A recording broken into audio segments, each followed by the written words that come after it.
बंगाल में क्या तमाशा और बवाल हो रहा है। बाबरी गीता पर घमासान भारी हो रहा है। कल मैंने आपको दिखाया था बाबरी मस्जिद बनाने के लिए कैसे बंगाल में लोग ईंट लेकर पहुंच रहे थे बाबरी निर्माण के लिए मुर्शिदाबाद में।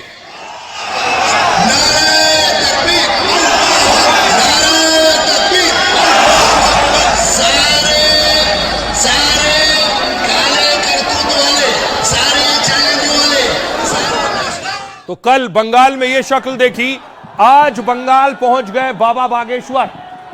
बाबरी के साथ के बाद अब बाबा बागेश्वर की एंट्री कोलकाता में हुई।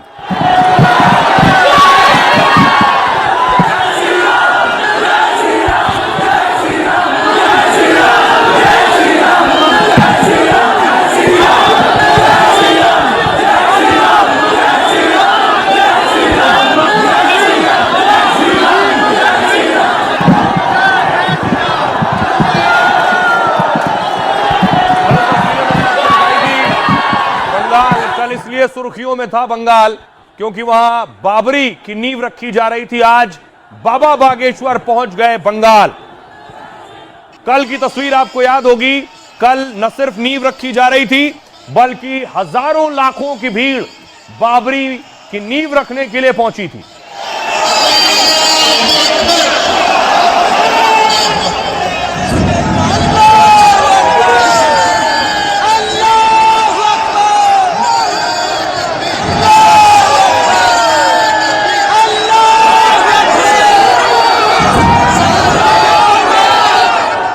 कल बंगाल से तस्वीर थी। आज बंगाल में 5 लाख हिंदू बाबा बागेश्वर और स्वामी रामदेव ने बुला लिए।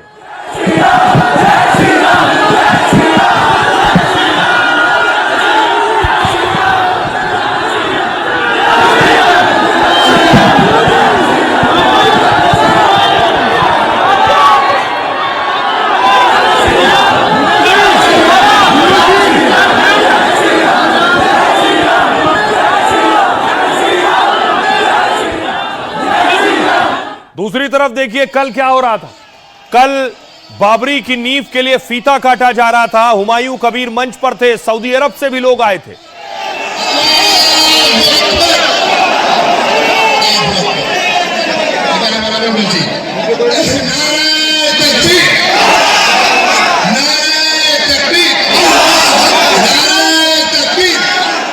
तो आज गीता पाठ हो रहा था। 5 लाख हिंदू एक साथ गीता पाठ कर रहे थे।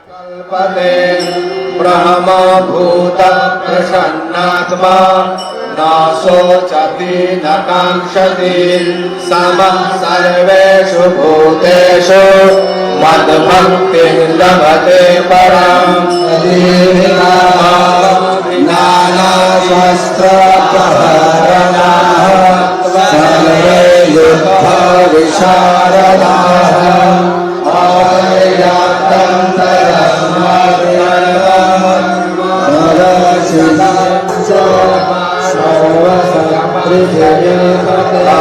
भूयाय कल्पते ब्रह्मभूत प्रसन्नात्मा न शोचति न कांक्षति।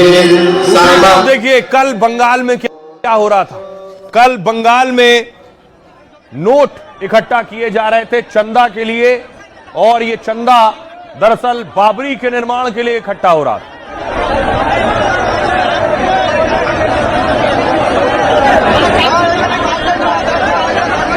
जो लोग वहां पहुंच रहे थे वो दान दे रहे थे, वो चंदा दे रहे थे। बाबरी के निर्माण में पैसा इकट्ठा होकर संदूक में भरा जा रहा था।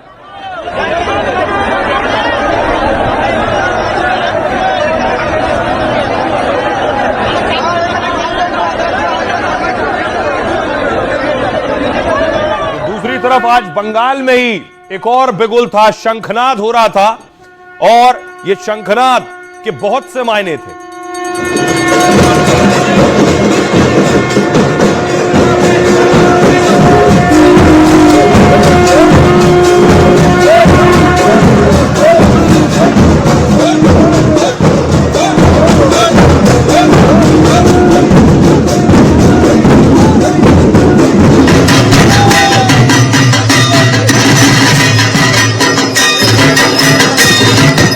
Yeah. बाबर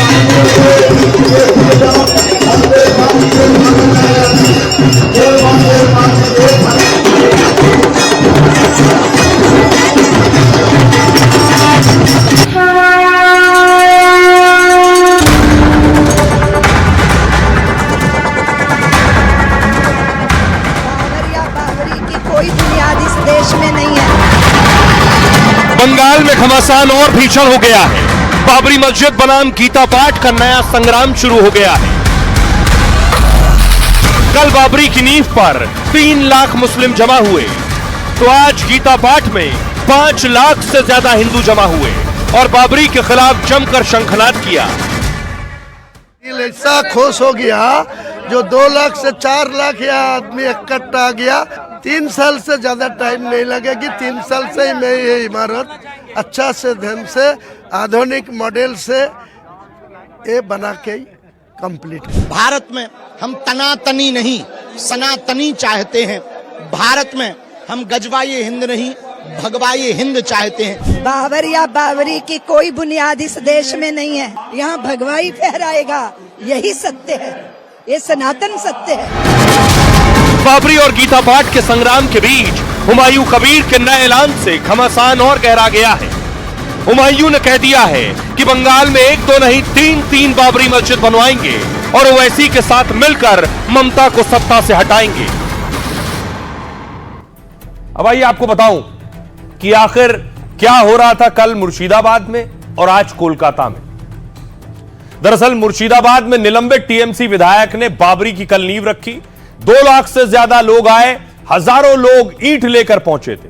बाबरी के शिलान्यास में सऊदी अरब से भी धार्मिक नेता पहुंचे। 25 बीघा जमीन पर हुमायूं कबीर ने बड़े कार्यक्रम का आयोजन किया। बाबरी मस्जिद पर रोक के लिए हाईकोर्ट में याचिका दायर भी थी। संविधान के अपमान और भावनाओं से खिलवाड़ का हवाला दिया था, लेकिन कोलकाता हाईकोर्ट ने रोक लगाने से इनकार कर दिया। इससे पहले ममता ने भी हुमायूं को टीएमसी से सस्पेंड कर दिया था, लेकिन हुमायूं के कार्यक्रम में शामिल होने लोगों का हुजूम उमड़ा। 3000 पुलिस के जवान और सेंट्रल फोर्स की 19 टीमें तैनात की गईं। इसके बाद आज बंगाल के कोलकाता में 5 लाख हिंदू पहुंचे। कोलकाता के ब्रिगेड परेड ग्राउंड में सामूहिक गीता पाठ हुआ। इस आयोजन में राज्यपाल समेत 5 लाख से ज्यादा लोग आए। केंद्रीय मंत्री सुकांत मजूमदार, नेता विपक्ष शुभेंदु अधिकारी पहुंचे। साध्वी ऋतंबरा, बाबा रामदेव, बाबा बागेश्वर जैसे संत आए। इस गीता पाठ का आयोजन सनातन संस्कृति संसद ने किया था। दावा किया, मकसद गीता के संदेश को आम लोगों तक पहुंचाना है। गीता सिर्फ हिंदुओं के लिए नहीं, सभी 140 करोड़ लोगों के लिए है, यह दावा किया गया। इसे देश का सबसे बड़ा सामूहिक गीता पाठ बताया जा रहा है, लेकिन इसे बंगाल में बाबरी मस्जिद की नींव का जवाब भी माना जा रहा है और इसे 2026 के विधानसभा चुनाव से भी जोड़कर देखा जा रहा है। क्या यह जोर आजमाइश है? क्या यह ताकत दिखाना है? सुनिए जरा क्या कह रहे हैं। मैं मुसलमान के लिए काम कर जुड़ा हुआ है। मैं मुसलमान के किसी बेइज्जती करेगी और मैं अच्छा से उनको सबक। 3 साल से ज्यादा टाइम नहीं लगेगी। 3 साल से ही मैं ये इमारत अच्छा से ढंग से आधुनिक मॉडल से ये बना के कंप्लीट। एक साथ 5 लाख कंठ से गीता पाठ कोलकाता पश्चिम बंगाल की इस भूमि पर ये महासंग्राम दिखाई पड़ रहा। ये लोगों का उत्साह, आस्था का सैलाब, मानो कोलकाता में महाकुंभ लग गया हो। हम पूरे पश्चिम बंगाल और कोलकाता के वासियों को और भारतवासियों को बहुत बहुत साधुवाद दे रहे हैं। सनातन एकता ही इस देश का और विश्व का, विश्व शांति का सबसे बड़ा माध्यम है। भारत में हम तनातनी नहीं सनातनी चाहते हैं। भारत में हम गजवाए हिंद नहीं भगवाए हिंद चाहते हैं। और आइए अब आपको बताऊं, हुमायूं 1-2 नहीं 3-3 मस्जिद बनवाने जा रहा है। 3 बाबरी मस्जिद देखिए का, ये आप देख रहे हैं, ये नक्शा है। ये 3 बाबरी मस्जिद का दावा जो हुमायूं कर रहा है, उसका कहना है एक मस्जिद बनवाऊंगा मालदा में। मालदा में 51% मुस्लिम आबादी है। मालदा को चुना है एक बाबरी बनवाने के लिए। दूसरी के लिए मुर्शिदाबाद, जिसमें कल नींव रखी है, यहां 70% आबादी मुस्लिम वोट बैंक की है। और बीरभूम, यहां 35% मुसलमान है। तीसरी बाबरी मस्जिद वो इस जगह बनवाने की बात कर रहा है। अब आपको बताऊं कि आखिर ये 3 बाबरी मस्जिद की बात क्यों कर रहा है। इससे सियासत भी जुड़ी है और इससे पैसा भी जुड़ा है। हुमायूं कबीर ने बंगाल में 3 बाबरी बनाने का ऐलान किया।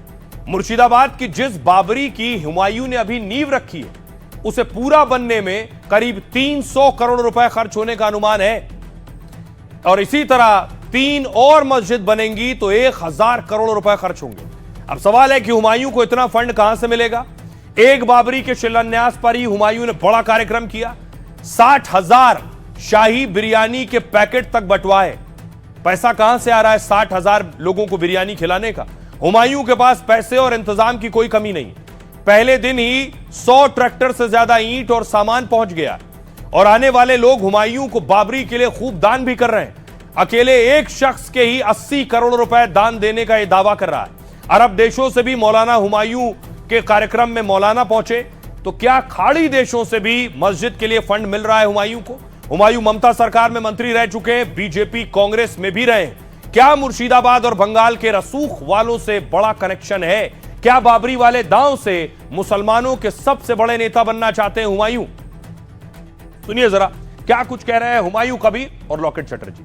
से कम 2 लाख आबादी यहाँ इकट्ठा होंगी, लेकिन कल मेरा दिल ऐसा खुश हो गया जो 2 लाख से 4 लाख यहाँ आदमी इकट्ठा गया। मेरा पता नहीं है कितना लोग यहाँ से सब मदद कर रहा है। वो अपना ख्याल से अल्लाह का ऊपर भरोसा रख के अल्लाह का घर मस्जिद बनाने के लिए ये सपोर्ट दे रहा है। सारा इंडिया में मुसलमान के पैसा के कोई कमती नहीं है। वो जो सच्चा मुसलमान है, जो बिजनेसमैन है, जो शिल्पो चला रहा है, वो लोग मेरा पूरा एको सपोर्ट देने के लिए तैयार है। अगर उसका हिम्मत होता तो ऐसा जो चल रहा है अभी मुर्शिदाबाद में, तो ये क्या आज वो रोक नहीं सकते थे? उसको गिरफ्तार नहीं कर सकते थे? इतना रुपया कहाँ से आया? पूरा पुलिस एडमिनिस्ट्रेशन इसको मदद कर रहा है। ममता बनर्जी पीछे से इनडायरेक्टली उनका दल पूरा मदद कर रहा है हुमायूं कबीर को। सबको पता है इसका जवाब पश्चिम बंगाल का जनता 2026 में देंगे। अब देखिए जरा, इतना कुछ हो रहा है बंगाल में तो उस पर सियासत होना लाजमी भी उठ रहे हैं। संबित पात्रा कह रहे हैं हुमायूं ने बाबरी पर पहले भी बयान दिया, ममता ने हटाया नहीं। साफ है कि हुमायूं और ममता दोनों तुष्टीकरण के साथ खड़े हैं। वो राज्य में विकास नहीं, सिर्फ बांटने की राजनीति करते हैं। शत्रुघ्न सिन्हा ने कहा बीजेपी के पास एक मुद्दा है जिसे ये जब चाहे उछाल देते हैं, जैसे धर्म की बात करना है और लोगों को उकसाना है। ममता बनर्जी बहुत लोकप्रिय और शक्तिशाली नेता हैं। बीजेपी ने मात देने की बहुत कोशिश की लेकिन काम नहीं चला, तो वो बाबरी के नाम पर सियासी हंगामा करने में जुटे हैं। केशव प्रसाद मौर्य कह रहे हैं हम मस्जिद का विरोध नहीं करते हैं, लेकिन बाबर के नाम पर मस्जिद बनेगी तो विरोध भी होगा और उसका अंत भी होगा।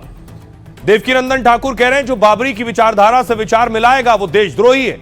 इनको वहां भेज देना चाहिए जहां से बाबर आया था, या फिर ऐसे गद्दारों को गोली मार देनी चाहिए। मौलाना साजिद रशीदी कह रहे हैं बाबर के नाम से चिढ़ है तो संसद में कानून लाएं कि मुस्लिम शासकों के नाम पर कोई नाम नहीं होगा, अगर होगा तो उसे बांग्लादेश भेज दिया जाएगा। बाबा बागेश्वर कह रहे हैं हम देश में तनातनी नहीं सनातनी चाहते हैं। देश गजवाए हिंद नहीं भगवाए हिंद बने। हमें दूसरे धर्म या उनकी आस्था से ऐतराज नहीं है, लेकिन जो राम से खिलवाड़ करेगा उसकी ठटरी बांधेंगे। कल्याण बनर्जी कह रहे हैं गीता के नाम पर बीजेपी धार्मिक नौटंकी कर रही है। बंगाल में उनका धर्म वाला कार्ड चलने वाला नहीं है और उनका 5 लाख लोगों का आने का दावा भी झूठा है। अग्निमित्रा पॉल कह रही है बीजेपी विधायक गीता धर्म और सत्य के मार्ग पर चलना सिखाती है। बंगाल भी अब विभाजन की राजनीति बर्दाश्त नहीं करेगा। तुष्टीकरण के नाम पर ममता का अत्याचार अब नहीं चलेगा। इकबाल अंसारी पूर्व पक्षकार बाबरी मस्जिद के कह रहे हैं देशहित में बाबर ने ऐसा कुछ नहीं किया है जो उसके नाम पर मस्जिद बने। बाबर ने कोई अस्पताल या स्कूल नहीं बनवाया है, इसलिए बाबर की कोई मस्जिद भी नहीं बननी चाहिए देश में। सुनिए जरा क्या कुछ कह रहे हैं सियासतदान। चाहे ममता बंदोपाध्याय हो चाहे हुमायूं कबीर हो, दोनों ही अपीजमेंट के तरफ खड़े हैं। जहां तक भारतीय जनता पार्टी और एनडीए का सवाल है, हम विकास के साथ खड़े हैं। लोकतांत्रिक देश है, जरूर लोकतांत्रिक तरीके से चुनाव होंगे और उसके परिणाम भी विकास के हक में। इनकी जो जड़ें हैं, इनकी जो लिंक्स हैं, इनके जो रिश्ते हैं आपको कहीं ना कहीं संघ से और भाजपा से मिलेंगे। ये उन्हीं के एजेंट होते हैं। ये चाहते हैं कि विवाद बनता रहे, देश में चलता रहे, लेकिन देश ये नहीं चाहता। ये जो हिंदू मुस्लिम की राजनीति की जा रही है, ये प्रायोजित राजनीति है। ये नागपुर द्वारा प्रायोजित राजनीति है। बाबर या बाबरी की कोई बुनियाद इस देश में नहीं है। कोई ईंटों की इमारत खड़ी कर सकता है, पर हृदय में बाबर को बसा नहीं सकता। ये राष्ट्र राम का है, राम का ही रहेगा। यहाँ भगवाई फहराएगा, यही सत्य है, ये सनातन सत्य है कि बाबरी मस्जिद की नींव रखी जा रही है। तो मैं आपको बता दूं, भगवान श्री राम और कृष्ण के देश में बाबर की कोई जगह नहीं, बाबर का कोई स्थान नहीं। और जो लोग बाबर से भारत में रह के प्यार करते हैं, उनको वहां भेज देना चाहिए जहां से बाबर आया था। आज 5 लाख लोग एक साथ यहाँ पे बंगाल में बैठकर गीता पाठ किया, और उस मुहूर्त में किया, अभिजीत मुहूर्त जिसे बोला जाता है, बहुत पुण्य का काम माना जाता है। और सबसे बड़ी बात है कि कल मुर्शिदाबाद में बाबरी मस्जिद का शिलान्यास हुआ। तो इस स्थिति में बंगाल में गीता पाठ होना, हिंदुओं को एक साथ होना बहुत जरूरी था। बीजेपी का ये टैक्टिक्स है भाई, कई लेवल पे ऑपरेट करते हैं। उनको एक हुमायूं कबीर चाहिए, और वो तो वैसे भी उनके अपने ही रहे हैं। 2019 का चुनाव संभवतः बीजेपी से लड़ा। क्या चुनाव इन मुद्दों पे होना चाहिए? ये बिहार में भी मैंने कहा, मेरी रोटी पे बात नहीं होगी, मेरे रोजगार पे बात नहीं होगी, हम जाकर के बाबर और हुमायूं पे वोटिंग करेंगे। बहुत बड़ी बात, बहुत बुरा है, और उनकी मनसा पूरी नहीं हो पाएगी। ममता नामतः हिंदू, वास्तव में भारत विरोधी महिला है। मेरा वक्तव्य सीधा उसके सामने बिल्कुल कहिए। तो बात हो रही है बंगाल में 3 बाबरी की, लेकिन बाबरी सिर्फ 3 नहीं, क्या चौथी बाबरी मस्जिद की भी बात होने लगी है? और वो बाबरी मस्जिद हैदराबाद में होगी। हैदराबाद से सांसद है असदुद्दीन ओवैसी। हैदराबाद की पहचान चार मीनार भी है। यह तस्वीर आप देख रहे हैं। अब दावा किया जा रहा है कि एक बाबरी यहां भी बनेगी हैदराबाद में, और ये कौन कह रहा है उनसे भी आपको मिलवाएं। ये है मुश्ताक मलिक, मुस्लिम संगठन के संस्थापक हैं, और इनका दावा है कि अब एक बाबरी की बात ये भी कर रहे हैं हैदराबाद में। हैदराबाद तेलंगाना में भी बाबरी मस्जिद की यादगार। अब देखिए जरा क्या कह रहे हैं मुश्ताक मलिक। बंगाल के बाद हैदराबाद में भी बाबरी बनाने का ऐलान हो रहा है, यानी ओवैसी के शहर में बाबरी बनाने की तैयारी हो रही है।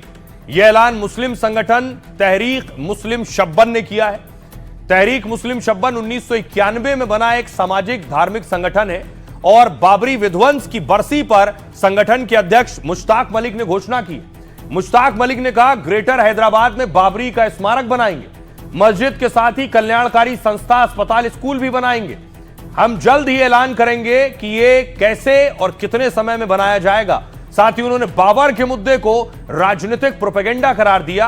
हालांकि वो खुद बाबरी के नाम पर स्मारक बनाने की तैयारी कर रहे हैं। मलिक का दावा है कि अयोध्या वाली बाबरी का बाबर से कोई सीधा संबंध नहीं है, और सदियों तक बाबरी मस्जिद हिंदू मुस्लिम एकता की मिसाल रही है, इसलिए वो इसके नाम पर ग्रेटर हैदराबाद में स्मारक बनाना चाहते हैं।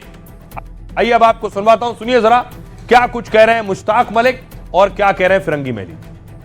हमने ये डिसाइड किया कि हैदराबाद तेलंगाना में भी बाबरी मस्जिद की यादगार बनेगी। ग्रेटर हैदराबाद के जुरिडिक्शन में बाबरी मस्जिद यादगार बनेगी, और उसके साथ समझिए कि कुछ वेलफेयर के इंस्टीट्यूशंस भी उसमें बनेंगे। और इस सिलसिले में हम बहुत जल्द डिक्लेयर करेंगे कि कैसे कैसे ये रहेगा, और कब तक समझिए कि हम इसका फाउंडेशन स्टोन रखेंगे। और बाबर के नाम से किसी को परेशान होने की जरूरत नहीं। हिंदुस्तान का मुसलमान हुमायूं कबीर के इस फैसले को रिजेक्ट कर रहा है। आप हैदराबाद में बना ले या बंगाल में बना ले, ठीक है, यह आपका पॉलिटिकल ऑफिस हो सकता है, मुसलमानों की इबादतगाह नहीं हो सकती। और मुझे लगता है कि हुमायूं कबीर का ये कदम उनकी सियासी जिंदगी के लिए और उनके मुस्तकबिल के लिए बड़ा खतरनाक होने वाला है। तो आप सुन रहे थे, जेडीयू नेता कह रहे हैं सियासी मुस्तकबिल के लिए खतरनाक होगा हुमायूं कबीर का यह कदम। लेकिन हुमायूं कबीर की तो प्लानिंग बहुत बड़ी है। प्लानिंग देखिए क्या है। प्लानिंग है उनकी कि असदुद्दीन ओवैसी के साथ मिलकर वो बंगाल में चुनाव लड़ेंगे। क्या इसके पीछे कुछ एमआईएम या असदुद्दीन ओवैसी का भी कनेक्शन है? क्योंकि हुमायूं कबीर तो ये कह रहे हैं मेरी बात हो गई ओवैसी से, बंगाल में चुनाव है, 4 महीने बाद ओवैसी के साथ चुनाव लड़ूंगा। तो आपको बताऊं ओवैसी के साथ हुमायूं कबीर क्यों लड़ना चाहते हैं। और ओवैसी के साथ लड़ेंगे तो ममता बनर्जी को कितना नुकसान पहुंचाएंगे। हुमायूं कबीर ने ममता की सियासी मुश्किलें बढ़ानी शुरू कर दी। कैसे? ममता की मर्जी के खिलाफ पहले बाबरी मस्जिद की नींव रखी और अब असदुद्दीन ओवैसी की पार्टी MIM के साथ हाथ मिलाने का ऐलान किया। हुमायूं कबीर ने कहा, मैं पहले ही ओवैसी से बात कर चुका हूं, हम दोनों मिलकर बंगाल में TMC और बीजेपी के खिलाफ लड़ेंगे। हम बंगाल में 135 सीटों पर चुनाव लड़ेंगे और 80-90 सीटें जीतेंगे। यानी इतना कॉन्फिडेंस है कि 135 पर लड़कर 90 जीत भी जाएंगे। इसके पीछे वजह क्या है मैं आपको बताऊं। पश्चिम बंगाल में अगले साल विधानसभा चुनाव है। राज्य में मुसलमानों की आबादी करीब 32% बताई जाती है। मुस्लिम मतदाता आमतौर पर ममता बनर्जी को वोट देते हैं। हुमायूं और ओवैसी ममता के वोट बैंक में सेंध लगा सकते हैं। बंगाल की 74 सीटों पर मुस्लिम आबादी 40% से ज्यादा है। पिछली बार इन 74 में से सोचिए 69 सीटें ममता बनर्जी को मिली थी, जबकि 35% से ज्यादा मुस्लिम आबादी वाली 57 सीटें और इन 57 में से भी TMC को यानी ममता को 46 सीटें मिली थी। यही वजह है, यानी मुस्लिम बहुल में 131 में से 115 सीटों पर ममता बनर्जी की पार्टी जीती। इस बार हुमायूं जिन 135 सीटों पर लड़ेंगे उनमें ये 131 सीटें होंगी। तो क्या वो ओवैसी के साथ मिलकर ममता का खेल बिगाड़ेंगे? ओवैसी की पार्टी ने बिहार चुनाव में अपना असर दिखा दिया है। बिहार में तेजस्वी राहुल का खेला बिगाड़ा, क्या अब ममता की बारी है? सुनिए जरा हुमायूं कबीर क्या कह रहे हैं और MIM के नेता असीम वकार खुद को उनसे अलग कर रहे हैं। सुनिए। मैं बीजेपी को सरकार आने नहीं दूंगा और TMC को सरकार फिर बनाने नहीं दूंगा। किसी पार्टी में मैं नहीं शुरू होंगी, नया पार्टी बनेगी, मुसलमान के लिए काम करेगी। मीम आपके पार्टी के साथ संबंध रखते हैं? मीम मेरा जोड़ के इलेक्शन करेगी, गठबंधन करके ही लड़ेगी। आप मीम के साथ गठबंधन करके लड़ेंगे? बात हुआ है ओवैसी से बात हुआ। ये क्या नया डेवलपमेंट हम समझ सकते हैं कल के बाद? आप रुकिए ना थोड़ा, अभी ट्रायल चल रहा है, बाकी पिक्चर अभी बाकी है। 135 सीट में उम्मीदवार खड़ा करेगी तो लगभग में 70 से 80 सीट जीत हासिल करेगी। तो मैं ही निर्णायक शक्ति होगी, अगले दिन के चीफ मिनिस्टर में गद्दी में आएगी। हिंदुस्तान में असद ओवैसी साहब अकेले ऐसे नेता हैं जो कभी भी मोहब्बत, अमन, चैन और एकता के खिलाफ रहने वाले व्यक्तियों का साथ नहीं दे सकते। ऐसे व्यक्ति जो देश में मोहब्बत के लिए खतरा हो, मोहब्बत में दरार डालते हो, एकता के लिए खतरा हो, एकता भंग करते हो, अमन चैन खत्म करते हो, डिस्ट्रक्शन की पॉलिटिक्स करते हो, ऐसे लोगों के साथ असद ओवैसी साहब कतई नहीं जाएंगे। और बंगाल का मुसलमान जानता है कि हुमायूं कबीर किसके इशारे पर कितना काम कर रहे हैं और क्यों कर रहे हैं।